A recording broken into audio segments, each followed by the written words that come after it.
భూమిపై అడిగిడిగానే నా జీవితం పునీతమైనది. దేవుడు ప్రతిమలో ఉంటాడు, కానీ మందిర ప్రాంగణాన్ని కూడా పవిత్రమనే భావిస్తారు. ఆ ప్రకారంగానే ఈ సమస్త గోకులము పునీతమైనది.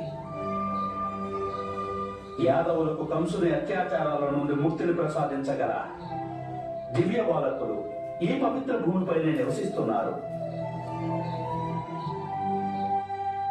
పుత్ర, మధుర మహారాజు కంసుని ఆహ్వానమిది మీకు మాత్రమే.